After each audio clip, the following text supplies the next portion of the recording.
Our programs offer many languages. Please visit suprememastertv.com/schedule. Nos programmes offrent plusieurs langues. Veuillez visiter suprememastertv.com/schedule. Nuestros programas ofrecen varios idiomas. Visiten suprememastertv.com/schedule. برامجنا متوفرة بالعديد من اللغات. يرجى زيارة suprememastertv.com/schedule.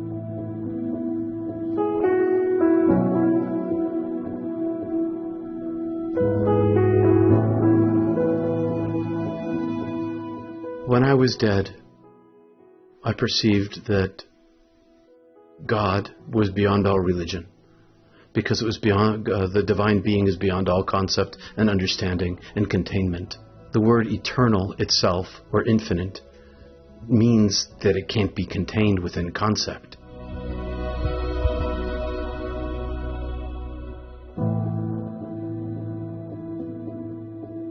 Heaven is Beautiful, Near-Death Experiences of Reverend Peter Panagore, Part 4 of 4. Continue watching to find out more.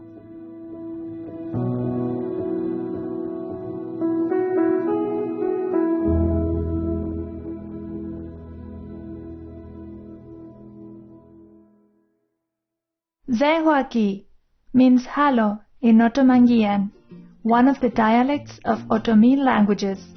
I am Marta.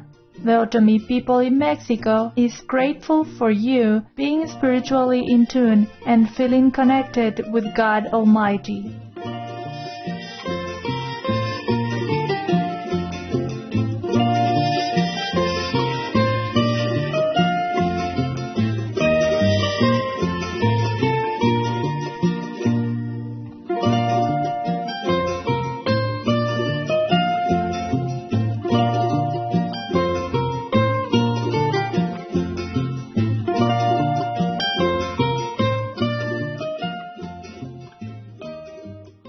Welcome to the concluding episode of Heaven is Beautiful, Near-Death Experiences of Reverend Peter Panagore.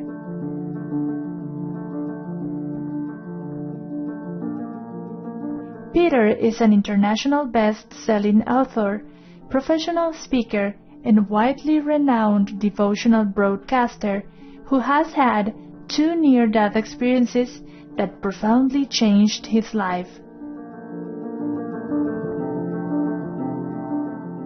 On today's episode, Reverend Panagore discusses how he came to understand that God's existence extends far beyond any religious dogma.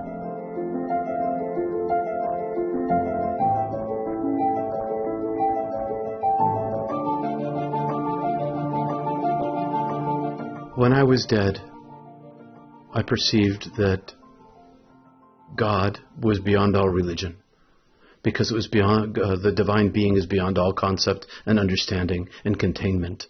The word eternal itself, or infinite, means that it can't be contained within concept. There's no gender, there's no physicality, there's no matter whatsoever. And all these words of definition aren't adequate. They don't even come close.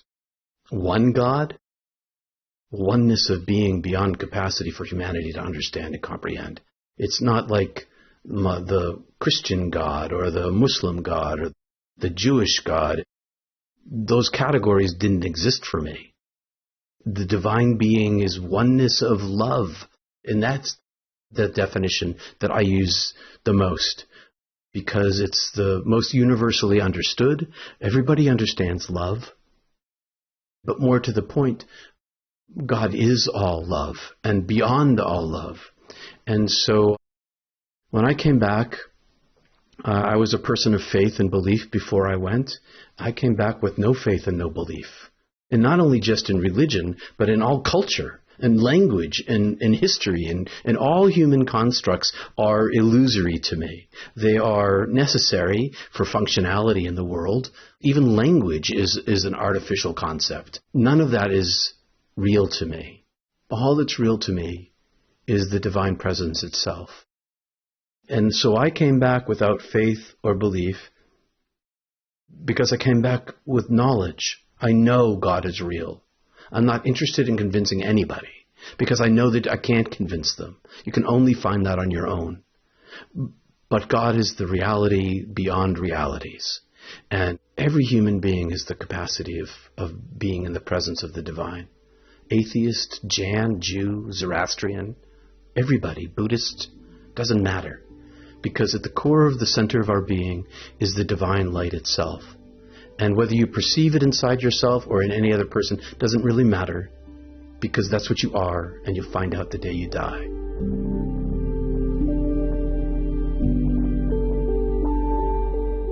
When Peter had his first NDE, he was afraid to tell others about it. He kept his experience a painful and lonely secret for 20 years, and then realized that people who have NDEs or other mystical experiences need someone to talk to. And so, Reverend Panagore started a counseling service.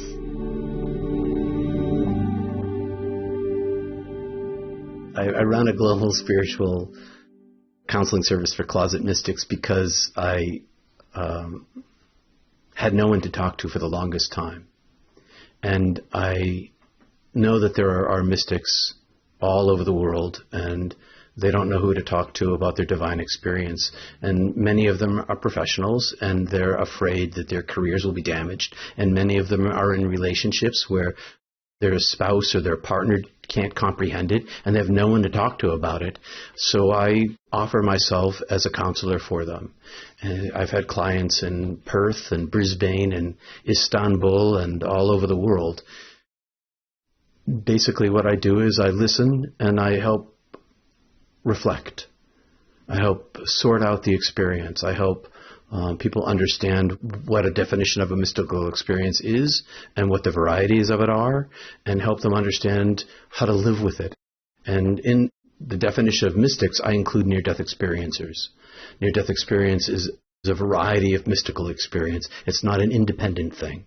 It's part of a much larger group of human experience that includes out-of-body experience, raptures into heaven, or indwellings of the divine that are like the totality of the sweetness of all love and fills every pore and cell of the body in ecstasy, or the experience of encountering a divine.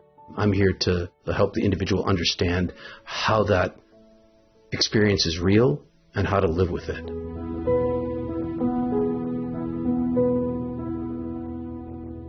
We asked Peter why so many more people are having NDEs now than in the past, and are these NDEs playing a role in raising the consciousness on Earth?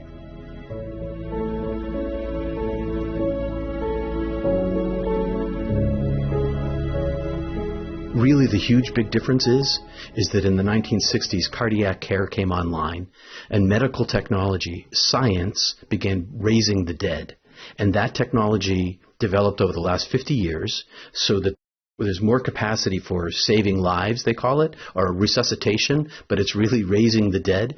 And now there's 10 million in the United States who've come back from the dead through medical technology. And imagine that number across the globe as medical technology, science has spread around the world. And so for the first time in the history of the world, science is driving spirituality.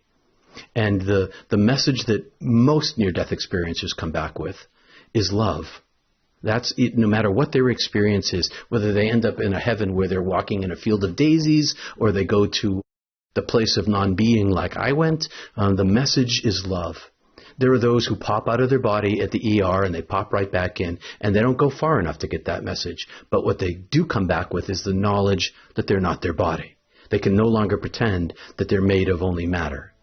And so I think that the biggest impact that near-death experience as a global phenomenon is that for the first time in the history of the world, no matter what your religion is, people are coming back speaking about divine love things. And so science has begun researching this and is discovering it's real.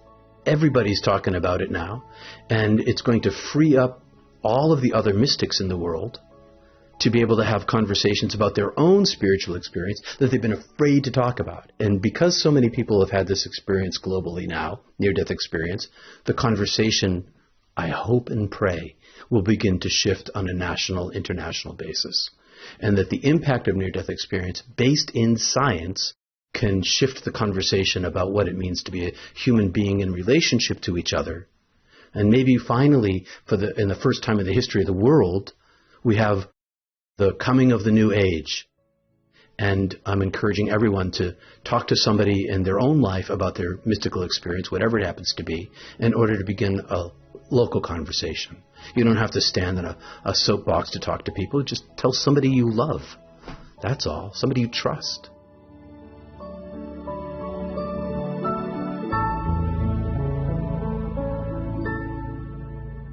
We asked Peter about his personal mission in life, and he shared the following thoughts.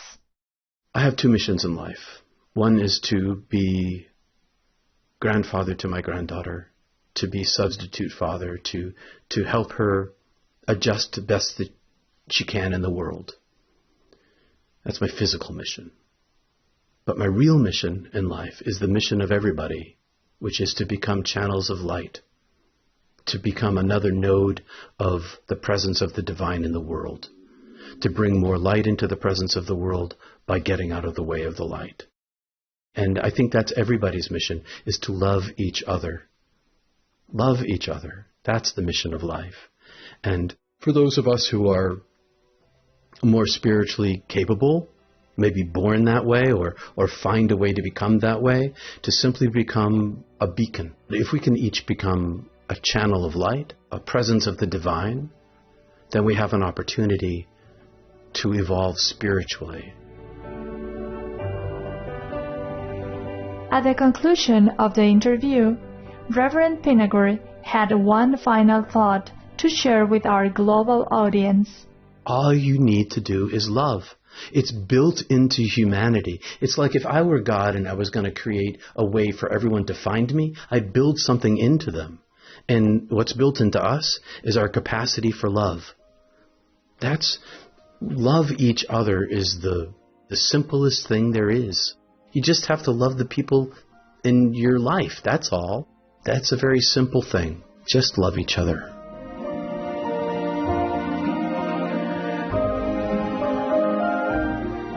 Reverend Peter Panagore, thank you for sharing your experiences and your inner wisdom. May you be blessed abundantly for your great generosity. For more information about Reverend Peter Panagore, please visit peterpanagore.love.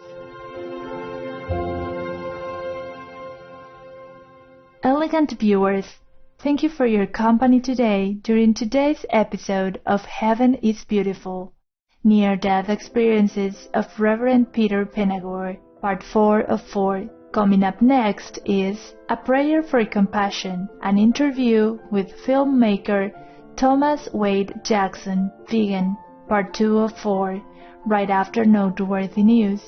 As we approach ever closer to a peaceful, compassionate vegan world, may all beings live in abundance and joy. Our programs offer many languages. Please visit suprememastertv.com/schedule and suprememastertv.com/ss